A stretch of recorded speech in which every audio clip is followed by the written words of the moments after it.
hindi na.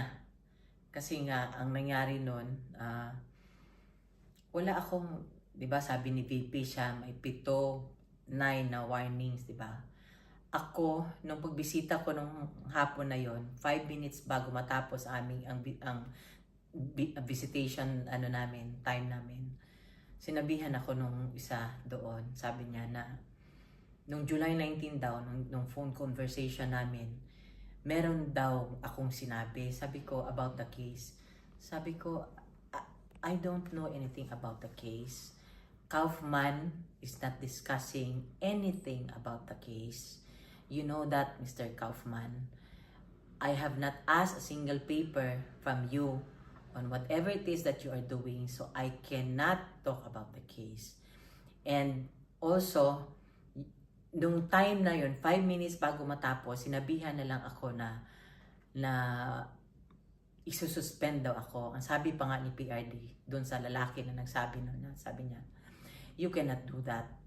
Yun niya. Kasi, he is expecting me. He knows that this is my turn. This is my time right now. This is my schedule to visit him. And, ako kasi nurse, diba, na-assess ko siya, yung first time ko na, itong visit ko na ito, the only day na visit ko siya, nung pagdating ko talaga, straight from the airport, nilagay ko lang yung gamit ko sa hotel, na in-assess ko na siya, nakita ko na yung dito niya, malalim. Yun, tapos, check ko sa kanya, control ang emotions ko na tapos, after nung just 5 minutes, saka ako nilapitan nung lalaki, sabi niya, suspend daw. And this is exactly what the PRD said, you cannot do that, sinabi niya. Tapos the following day, wala na akong visit. Sabi ko sa kanya, I don't say anything about the case. All I tell him is, he asked me usually about the news. I'm sure the same kami ng sinabi ni VP, kasi news yun eh. Pareho kami ng sinabi ni VP, kasi narinig niya rin yun sa news. Kaya nga sabi ni VP, di ba, narinig niyo ba yun? Kayo nagsabi nun, di ba, na may 7 or 9 warnings ako. I didn't receive any. Ito lang ang masasabi ko. Sinabi ko na kay Mr. Kaufman, sabi ko, wala namang, alam ko, I have nothing against you, pero please do not deprive us of, asking other people, or asking legal opinions from other lawyers also. Pero we acknowledge you as his lawyer. Pero sabi ko nga sa kanya, baliktad tayo. Ikaw kaya ang nasa loob. Ano kaya ang gawin ng asawa mo? The last time, every time I go there, I tell him, he would always ask, PRD would always ask, kumusta na? Makaano na ako, no? We cannot talk about the case. Pagkatapos ko dito, tatawagan ko ang lawyer para sa kanya mo tanungin lahat. Ganyan, always recorded yan. Recorded yan. Gusto ko nga igawin nilang public yung conversation eh. Wala ako doong madiscuss na about sa case, because sabi ko, Mr. Kaufman, I'm not asking any paper from you. You are not talking to me about the case or any of your associates. And you accuse me of I'm talking about, ikaw ang dinidiretso ko. Bihira ako makausap sa mga kasama mo na nagdagdag ka na ng mga lawyers dyan. So I have nothing against you. So alam ko doon ka na nagalit eh. Galit ka na doon for me. I know you are protecting your practice. I don't know if you're trying to prove something. Pero kami, we are concerned about the life of this man. He is family. He is the father of my daughter. He is the father of VP, Paulo, and Baste. So, yun lang. Sabi ko nga, baliktarin natin. Ang asawa, ikaw ang nasa loob. Ano kaya ang gawain ng asawa mo? 'Di ba?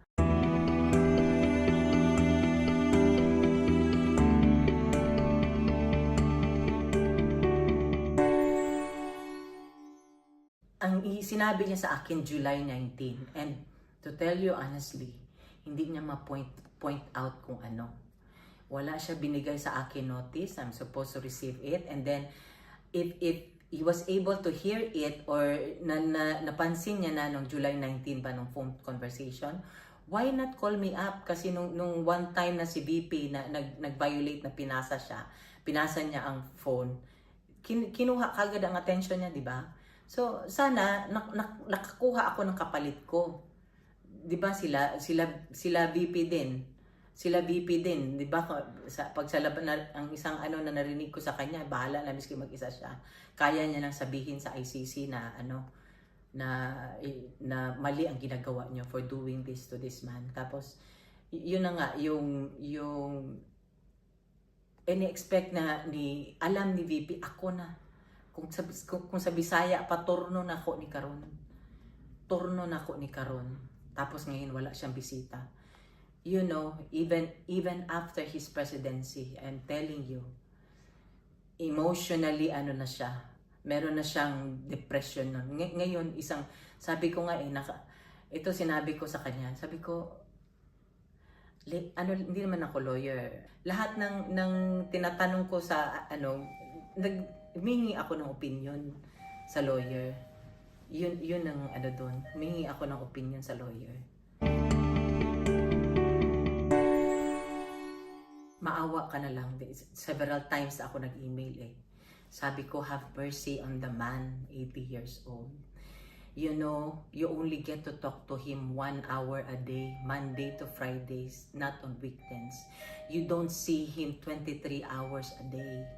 He can, I'm telling you, I am 110% sure na may depression na yan. Ngayon, dinideprive mo ako na mabisita siya, na may maalam niya nandito ako sa labas. Dinideprive mo ako na mabisita siya, at least may makausap siya na family. You know, I am telling you, he can stay in his room, he can stay sleeping for 24 hours. Kilala ko na yung tao. Saka sabi ko 'di ba, ang opinion ko lahat, attorney, puro lang suggestion ba? Sabi ko, hindi ba kayo pupunta ng Pilipinas, kukuha ng whatever, 'di ba? Parang ganun, 'di ba? You should get more information about the man. How can you Ito pa ang question ko, how can you defend the man if you do not know the man? He's 80 years old, and then marami na siyang alam mo na, marami na siyang hindi ma-remember, hindi ma-recall, malalo na nung nagpresidente siya, mga ganun. So, yun lang ang ko. Ilang taon ba ang meron o ilang araw, ilang buwan ba meron? Do you think you can say it? Only God knows. Only God knows. Kaya kami nag-e-effort kami dito na mabisita siya, mapuntahan siya, na at least may isang family member. Kaya ako, miski na ayaw niya na ako pabisitahin, nandito pa rin ako kasi in case of emergency, ako ang pinakamalapit. Imagine in case of emergency, ang taga-Pilipinas, it will take them like more than 24 hours to book a plane ticket just to come here, and it would cost them how many thousands of pesos para to. Kaya ako nandito, kaya lang syempre naawa ako.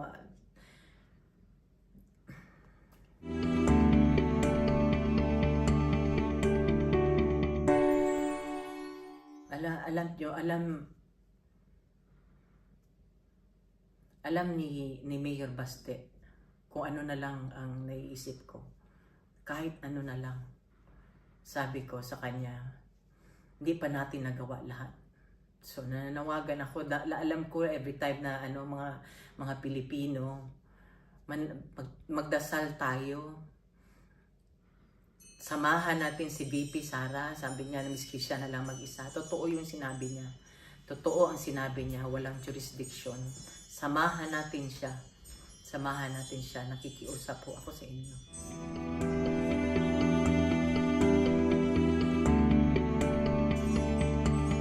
Ito, tawa. Kasi si Kitty kasi may tawag pa rin siya.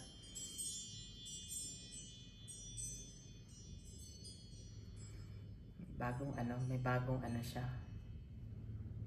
Kanina lang ito. Galing daw kay yung isang kay Claudia doon sa isang lawyer na nag-visit. PRD sends the following message to Hanilet. My undying love for you and for all the things that you have done for me. Thank you.